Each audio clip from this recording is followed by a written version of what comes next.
Cette vidéo vous est présentée par la boutique liloJeux.ca, un service personnalisé par une équipe de passionnés d'ici.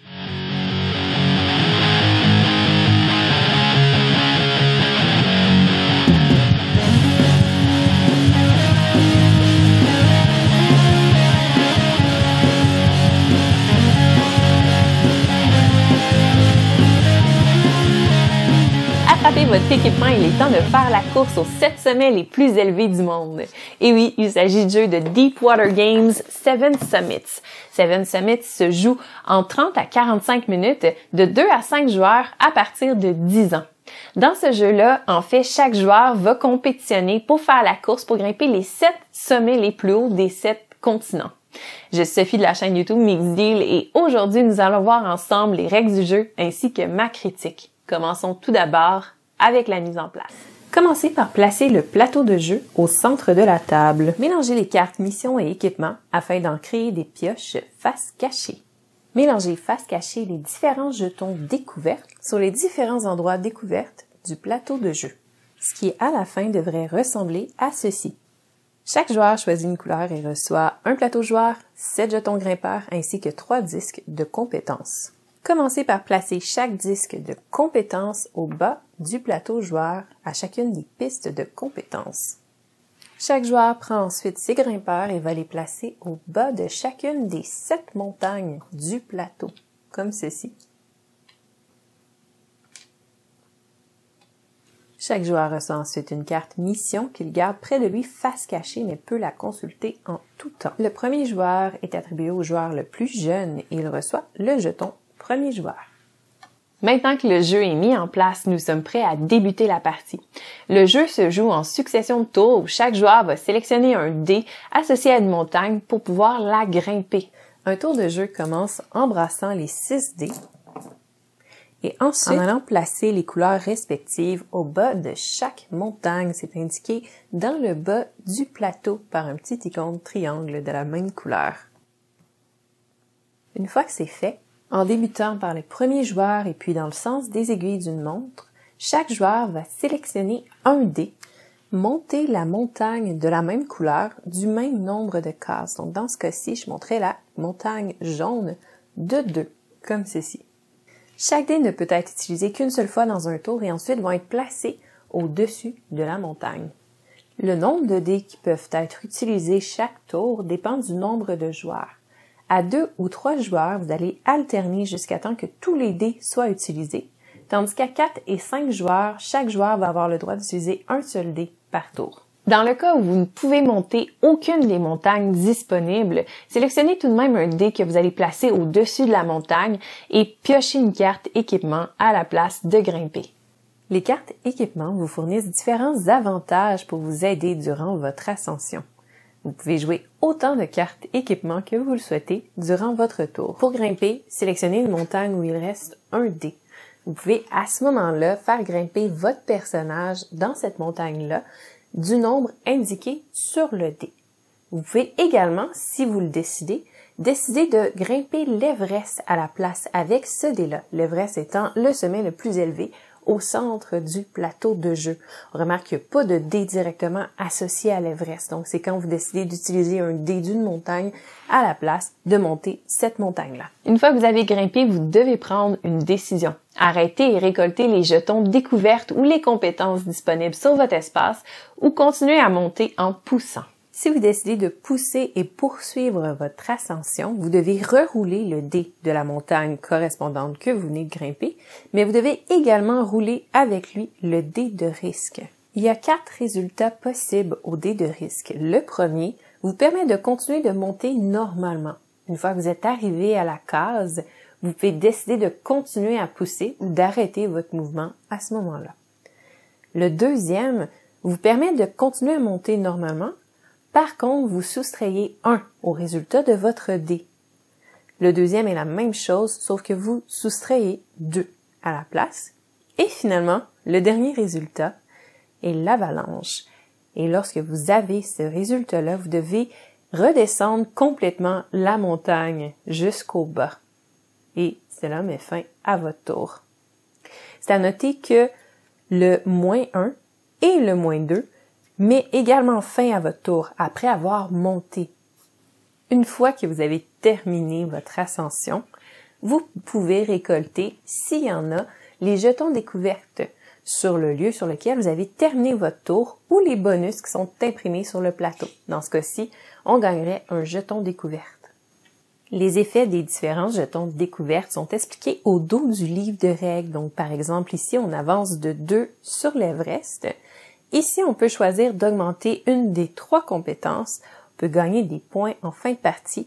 On peut avancer un de nos grimpeurs sur une des montagnes ou encore récupérer des cartes équipement. Le jeu est une course au sommet. Les 3 premières personnes qui vont atteindre les sommets de chaque montagne vont recevoir des points de victoire. Pour atteindre le sommet d'une montagne, vous devez obtenir le résultat exact sur les dés. Donc, par exemple, dans ce cas-ci, il me reste 2 cases avant d'atteindre le sommet.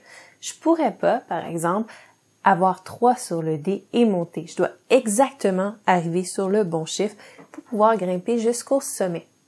Une fois que vous êtes au sommet, vous allez pouvoir placer votre personnage sur la place qui est disponible en commençant par le haut et c'est le nombre de points de victoire que vous allez avoir à la fin de la partie. Dans cet exemple-ci, cela me rapporterait 5 points à la fin de la partie.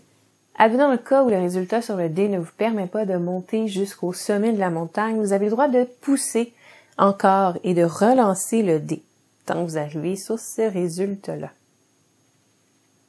On remarque qu'en haut des montagnes, il y a seulement 3 espaces de disponibles pour placer des grimpeurs. Donc, dans une partie à 4 ou 5 joueurs, le 4e ou 5e joueur à atteindre le sommet va piocher une carte équipement à la place de récupérer des points de victoire. L'Everest peut également être escaladé en utilisant n'importe quel dé de n'importe quelle montagne. Par contre, c'est une montagne qui est plus dangereuse, donc si vous souhaitez continuer et pousser, vous devez lancer 2 dés de risque et appliquer le pire. Au début de la partie, vous avez reçu une carte mission que vous gardez secrète devant vous. Les cartes mission vous permettent de récolter un certain nombre de points de victoire supplémentaires en fin de partie en réalisant certains objectifs secrets. Il y a d'autres façons dans le jeu de pouvoir en amasser. Certaines de vos cartes équipement vont mentionner le plateau. Le plateau, c'est la ligne blanche qui est juste ici, qui délimite les 2 parties de la montagne. On remarque aussi que le bas de la montagne est rouge, tandis que le haut du plateau, en fait, est bleu. En grimpant les différents sommets, vous allez inévitablement accumuler des compétences qui vont vous rendre de plus en plus efficace à grimper. Il existe 3 types de compétences dans le jeu: expérience, préparation et travail d'équipe. Pour augmenter votre niveau en expertise et en préparation, vous devez tomber, quand vous terminez votre tour, sur une case avec le symbole correspondant, donc soit celui de préparation ou encore celui d'expertise. On se rappelle qu'il y a également certaines tuiles découvertes qui vont vous permettre d'augmenter vos compétences. En ce qui a trait à la compétence travail d'équipe, les joueurs peuvent l'augmenter dès qu'ils tombent sur la même case qu'un autre joueur. Alors les 2 joueurs vont augmenter de 1 dans leur compétence de travail d'équipe. Utiliser un talent nouvellement débloqué est toujours facultatif. Chaque compétence possède 3 niveaux. Et lorsqu'on augmente dans une compétence, on met notre anneau autour du niveau où on est rendu et on peut gagner immédiatement le bonus. Donc, les différents bonus sont en expertise de gagner une carte équipement, 2 cartes équipement, et le bonus permanent au-dessus, c'est de permettre d'utiliser un dé d'une montagne pour monter les montagnes qui sont directement adjacentes. En préparation, on peut gagner une carte mission, on peut piocher 2 cartes mission et en conserver une, et le bonus permanent nous permet d'additionner 1 ou soustraire 1 au résultat d'un dé avant de grimper. Ici, pour le travail d'équipe, ça nous permet de déplacer un de nos grimpeurs de 1 sur une montagne, déplacer un de nos grimpeurs de 2 sur une montagne, et le bonus permanent nous permet de soustraire de 1 la pénalité sur les dés de risque, comme ici, ça serait 0, tandis que sur le 2, ça serait 1 seulement. En plus de ça, à chaque fois qu'on augmenterait notre capacité de travail d'équipe au-delà du niveau 3, ça nous permettrait d'avancer de 1 sur notre ascension de l'Everest. La fin de la partie est déclenchée lorsqu'il y a au moins un grimpeur au sommet de chacune des 7 montagnes. À ce moment-là, on termine le tour en cours et ensuite on procède au décompte des points. Une fois la fin de la partie déclenchée, on termine le tour en cours et ensuite on va cumuler les points de fin de partie. Donc on va récupérer chaque point qu'on a gagné grâce à nos grimpeurs qui ont monté jusqu'au sommet. Et on va également récupérer les points de chacune des cartes missions que l'on a accomplies. Le joueur avec le plus de points de victoire remporte la partie. Et voilà, c'est comme ça qu'on joue au jeu Seven Summits. Voyons voir maintenant qu'est-ce que j'en ai pensé.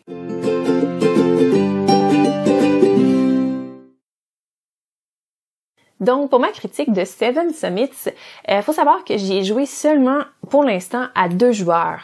Donc, chaque partie que j'ai fait, on était seulement 2. C'est un jeu que je trouve quand même intéressant, qui est le fun.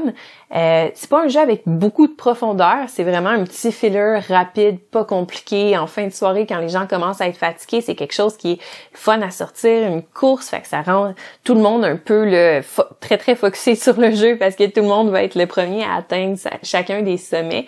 Le fait qu'il y ait des cartes équipement, par contre, des missions, des compétences, ça rajoute quand même une bonne couche au jeu là, qui rend ça très intéressant parce que développer chacune des compétences, c'est stratégique, ça nous permet là, dans le fond là, d'être plus efficace, d'alterner les dés, tout ça. Donc, c'est quand même très intéressant. Les missions personnelles aussi, le fait qu'on peut en récupérer dans le jeu également là, pendant la partie, donc on n'est pas juste avec celle qu'on a eue au début de la partie. C'est intéressant. C'est le fun à jouer. Le matériel est beau. Le seul petit que j'ai trouvé à ce jeu-là, en fait, c'est peut-être parce que je l'ai joué juste à 2 joueurs, c'est le fait que le premier joueur alterne pas. Donc, on passe à travers toutes les dés. Ensuite de ça, on rebrasse les dés puis on en recommence. Mais en continuant tout le temps. Et comme il y a 6 dés en jeu, quand on joue en nombre pair, le premier joueur est toujours le même joueur. Et ça, je trouve que ça rapporte un certain désavantage à la personne qui passe en 2e ou en 4e, parce que le premier joueur a tout le temps le meilleur choix pour les dés. Fait qu'il y a peut-être juste ça là, que j'aurais peut-être aimé que ça change de tour en tour. À part ça, pour le reste, ça m'a l'air quand même bien équilibré. C'est le fun. Comme je disais, c'est rapide. C'est pas un jeu qui prend beaucoup de temps. Fait que c'est ça, c'est un jeu simple, rapide, qui sort en fin de soirée, qui sort avec un public de tous âges, les enfants autant que les adultes vont apprécier ça. Les gros gamers, comme ceux qui jouent un petit peu moins, vont quand même y trouver leur compte dans le jeu. Donc c'est un jeu que je noterais B, parce que c'est un jeu qui est très très bon. C'est peut-être pas le jeu le plus exceptionnel au monde, mais en même temps, c'est pas ça qu'on lui demande. C'est un petit jeu de course très très engageant, puis je pense que pour ça, il remplit vraiment très très bien son rôle. Donc c'est ça, c'est ce qui met fin à ma vidéo. J'espère que vous avez apprécié. N'hésitez pas à laisser un pouce en l'air, à vous abonner, à sonner la cloche pour pas manquer aucune vidéo qui sont mises en ligne régulièrement. Et en fait, merci beaucoup d'avoir regardé et d'ici là, je vous souhaite une belle journée et à la prochaine.